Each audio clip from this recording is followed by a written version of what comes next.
বিদেশ থেকে ফেরার পর ছেলেটি তার মাকে নিয়ে তার গার্লফ্রেন্ডের সঙ্গে দেখা করতে আসে।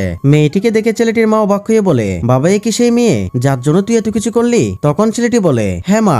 এরপর তার মা বলে, বাবা তাকে দেখে মনে হচ্ছে সে বিয়ে করে ফেলেছে। কথাটা শুনে ছেলেটি থমকে যায়। এরপর সে পকেট থেকে ফোনটি বের করে মেয়েটিকে কল দেয়। স্ক্রিনে তার নাম্বার দেখে মেয়েটি চমকে ওঠে। তবে নিজেকে সামনে নিয়ে কলটি রিসিভ করলে ছেলেটি বলে, তুমি এখন কোথায়? মেয়েটি বলে, আমি অফিসের কাজে দেশের বাইরে এসেছি। তখন ছেলেটি রেগে গিয়ে বলে, আর কত মিথ্যা বলবে আমায়? দিনের পর দিন মিথ্যা বলে অন্য আরেকজনকে বিয়ে করে ফেলেছ, অথচ তোমার বাবার শর্ত মেনে নিয়ে আমি বিদেশে গিয়েছিলাম। তখন মেয়েটি কলটি কেটে দিলে ছেলেটি তাকে থামিয়ে বলে, তোমার সাথে আমি আর সম্পর্ক রাখতে পারবো না। যেটা শুনে মেয়েটি কান্না করে ফেলে। এরপর কলটি কেটে দিয়ে যাওয়ার সময় হঠাৎ ছেলেটি পেছন থেকে তাকে ডাক দেয়। এরপর বন্ধুরা কি হয় সেটি দেখার আগে তুমি যদি তোমার মাকে ভালোবেসে থাকো ভিডিওটা একটি লাইক দিয়ে চ্যানেলটি সাবস্ক্রাইব করো।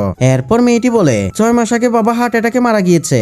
এরপর থেকে ব্যবসার অবস্থা খুব খারাপ হয়ে গিয়েছে, তাই তোমাকে কিছু বলিনি। ঠিক তখনই তার ভাই এসে তাকে ডাক দিলে লোকটি